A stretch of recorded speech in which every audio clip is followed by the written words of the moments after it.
Everyone, welcome to the new episode of FMG secret. आज हमारे साथ में है डॉक्टर आंचल, जिन्होंने रिसेंट एफएमजी एग्जाम में 168 मार्क्स अचीव किए हैं और अपने इंस्टाग्राम पेज के थ्रू कई एफएमजीज की हेल्प करते हैं। तो doctor Anchal, welcome to the new episode. Thank you so much, Dr. Prakhar.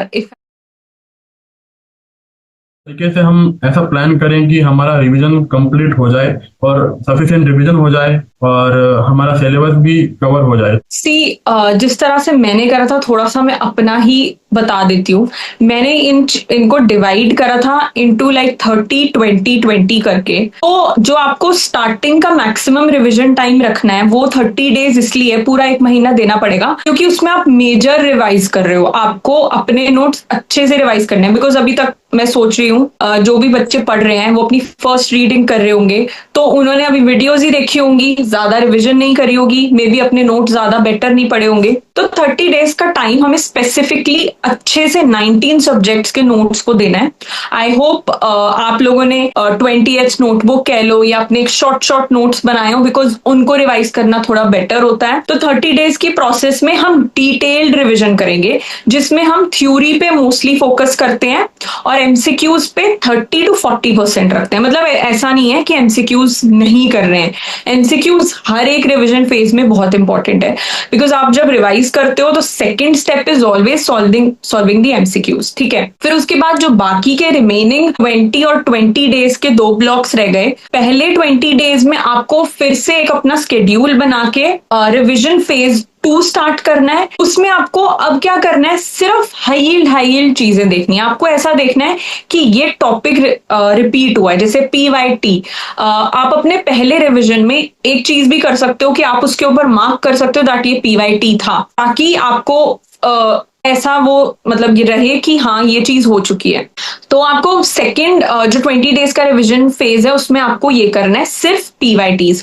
और लास्ट के 20 डेज को इवन अगर हम 10-10 में डिवाइड कर दें, बिकॉज लास्ट का जो एक हफ्ता होता है वो तो वैसे ही कभी आपका सेंटर दूर आ गया, कुछ हो गया, तो 2-3 दिन हम उसके काट के लास्ट 7 डेज मान ले और उससे पहले के 10 डेज। तो 10 डेज में सिर्फ आपको वो सब्जेक्ट्स उठाने हैं जो आपको ऐसा लगता है कि मेरे बहुत ही वीक हैं और मुझे ऐसा लग रहा है कि अभी मैं फटाफट इनको कर लूं, बिकॉज आपको उन पॉइंट्स को स्ट्रॉन्ग करना बहुत जरूरी है।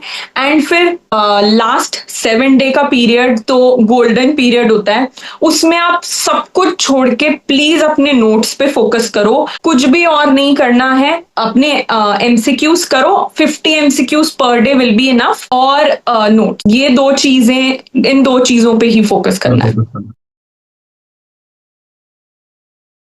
हाँ। लास्ट टाइम पर ये कंफ्यूजन रहता है कि अभी हमने मेन नोट्स से तो रीडिंग कर लिया, बट अभी रिवाइज कैसे करें? आरआर नोट से रिवाइज करें या फिर वही नोट्स यूज करें जो हमने पढ़े थे स्टार्टिंग से, या फिर आरआर पे फोकस रहें? तो इनमें कंफ्यूजन कैसे जो होता है उसको दूर कैसे करें? है ना, 2 कैटेगरी के लोग हो सकते हैं। एक तो ये हो सकता है जिन्होंने सिर्फ मेन नोट्स बनाया और आज तक कुछ और बनाया ही नहीं, उन्होंने उस इतनी बड़ी मेन नोट से उन्होंने कुछ छोटे में कन्वर्ट नहीं करा। और दूसरी कैटेगरी ये होती है कि जिनके पास मेन नोट्स भी हैं और उनकी एक छोटी कॉपी भी है जिसे हम कहते हैं। तो आपको, अब मैं नहीं कहूंगी कि आप अपनी 20th नोटबुक बनाने लगो बिकॉज अब टाइम नहीं है, तो आप अपने मेन नोट्स को इस तरह से कंसाइज कर लो। फॉर एग्जाम्पल आप बॉक्सेस बना सकते हो, या उस जैसे मैंने बोला अभी PYQs उस पे लिख सकते हो, PYT लिख सकते हो, ताकि आप सिर्फ वो पेज खोल के और वो वही टॉपिक्स करो। ठीक है, तो मतलब इसी तरह से और अगर आपके पास 20th नोटबुक है तो that is the best thing. एक ही बुक में एक ही जगह पे आपके पास 19 सब्जेक्ट्स का पूरा कंसाइज्ड मटेरियल है, तो that is like the best thing. मतलब वो सबसे बेटर रहता है मेरे अकॉर्डिंग रिविजन के लिए। और अभी मतलब लास्ट टाइम पर कई कोचिंग सेंटर्स होते हैं, वो अपने LRR जैसे मैराथन और चैंटिंग जैसे सेशन स्टार्ट करते हैं यूट्यूब पर। तो हमको क्या उन पर फोकस होना चाहिए, उन पर शिफ्ट होना चाहिए? क्या वो सच में बेनिफिशियल होते हैं या फिर हमको अपने नोट्स पर ही स्टिक करना चाहिए? क्या करना चाहिए उस टाइम पर? यही सबसे बड़ा फोमो मैं सबका हटाना चाहती हूँ कि आई नो एक तो पहले कोचिंग सेंटर कम थे, अब कोचिंग्स भी इंक्रीज हो गई हैं विद टाइम।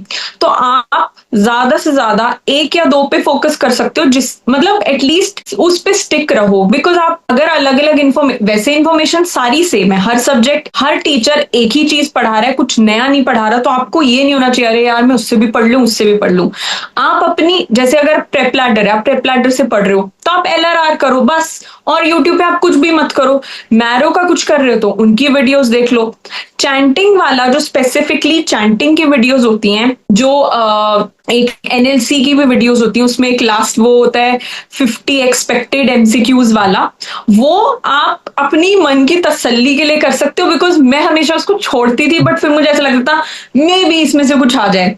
वो क्या है, वो आपका ज्यादा टाइम नहीं लेती, वो सर बिल्कुल लास्ट लास्ट के टाइम पे डालते हैं, तो आप वो देख लो। और अगर आपको ज्यादा ही देखना है और अगर आपको ऐसा लग रहा है कि कुछ रह गया है, तो आप मिस्ड के जो लास्ट वो जो 25 इंपॉर्टेंट क्वेश्चंस डालते हैं बस। इसके अलावा आई डोंट थिंक आपको और ज्यादा कोचिंग इंस्टीट्यूट्स की यूट्यूब चैनल्स पे जाने की जरूरत है। ये 2 to 3 चीजें आर इनफ। और अगर आपको ऐसा लग रहा है कि ये ओवरवेलमिंग हो रहा है, तो आप अपने खुद के नोट्स और MCQ प्रैक्टिस से भी आराम से अच्छे से पास हो सकते हो।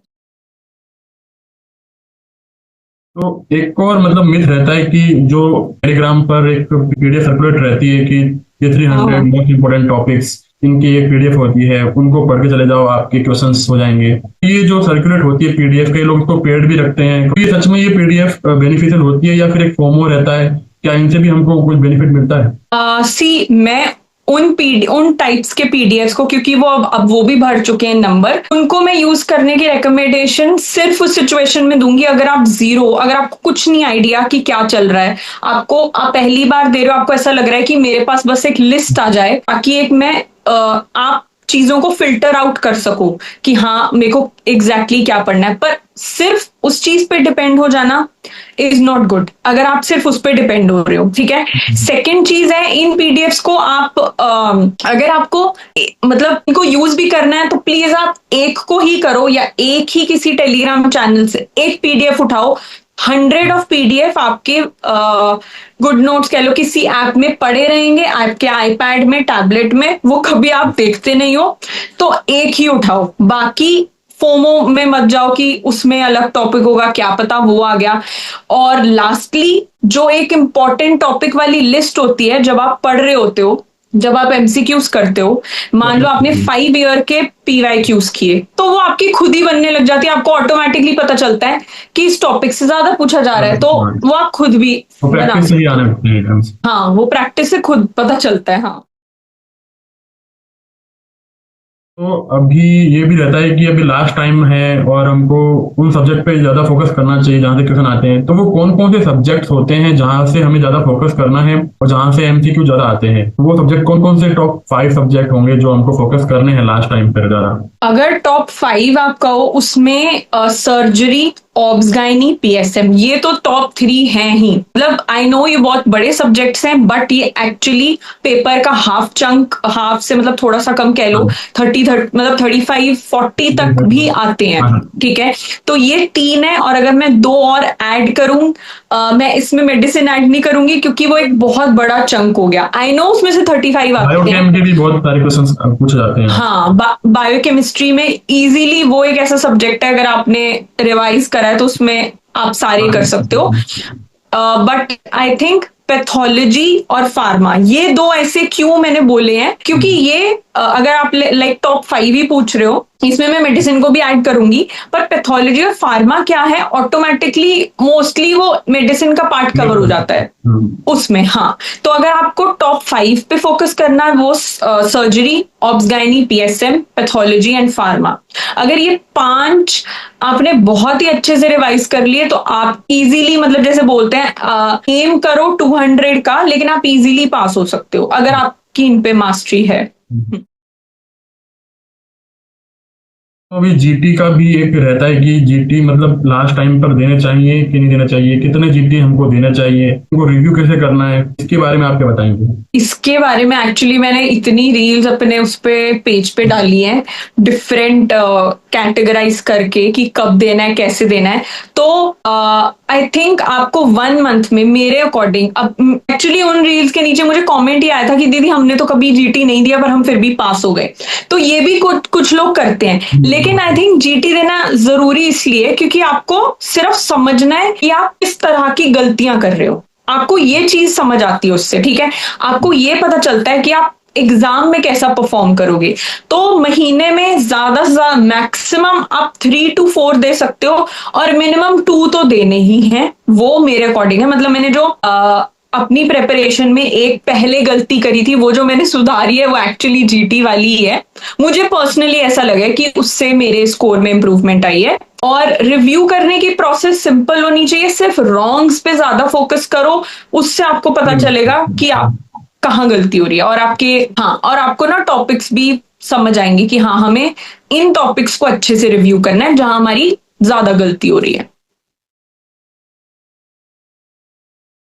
तो अभी लास्ट टाइम है और काफी बच्चे अभी एग्जाम की फेलियर से डरते हैं और स्ट्रेस रहते हैं, तो उन लोगों के लिए आप क्या कहना चाहोगे? उनके लिए मोटिवेशनल कुछ वर्ड्स जो आप कहोगे उन्हें आप? मैं 2-3 ही चीजें बोलना चाहती हूँ। एक तो सबसे बड़ा, अपना फियर ऑफ फेलियर निकाल दो दिमाग से, ठीक है, क्योंकि वो आपको बहुत ही नेगेटिविटी देता है। वो ऑटोमेटिकली आके यू विल फेल, उसको आप कन्वर्ट करो आई विल पास, ठीक है। वो मतलब it should be like automatic system in your mind कि आपको पास होना है, ठीक है।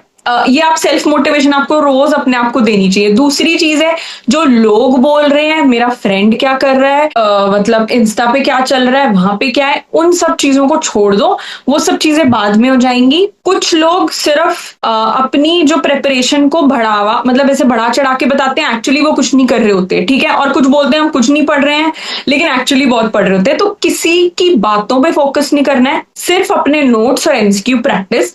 लास्ट के 1 मंथ में आप कह लो, 2 मंथ्स में कह लो, आपका फोकस अपने ऊपर होना चाहिए। और तीसरी चीज, नींद अच्छी लेना शुरू कर दो। और अपने, अगर आप रात को लेट सो रहे हो, जो यहाँ नाइट आउल्स हैं, थोड़ा सा अपना स्लीप स्केड्यूल बेटर कर लो। क्योंकि मैंने नोटिस करा है, जब मैं जैसे 4 बजे सोती थी पढ़ के और फिर सुबह एग्जाम होता था, तो मेरा फोकस खराब होता था डेफिनेटली। तो आई थिंक ये टॉप 3 चीजें हैं। एंड लास्ट थिंग, जब आपको ऐसा लगे कि अब तो मुझसे नहीं हो रहा है और अब तो टाइम ही नहीं रहा है, चलो ठीक है मैं अगले में कर लूंगा, ये वो, जब तक पेपर आपने नहीं दिया, यू कांट से कि टाइम नहीं रहा है। एंड वाले डे तक भी you should always be positive कि मैं कर लूंगी या कर लूंगा। आपसे बात करके अच्छा लगा। अभी सब ये टॉपिक जो भी हमने डिस्कस करे हैं, आई होप ये सभी स्टूडेंट्स के लिए हेल्पफुल होंगे। तो thank you so much doctor Anchal. And अगर आपको वीडियो अच्छा लगा हो तो लाइक करना और अपने फ्रेंड्स के साथ शेयर करना, और कमेंट में बताना कोई डाउट हो तो आपको।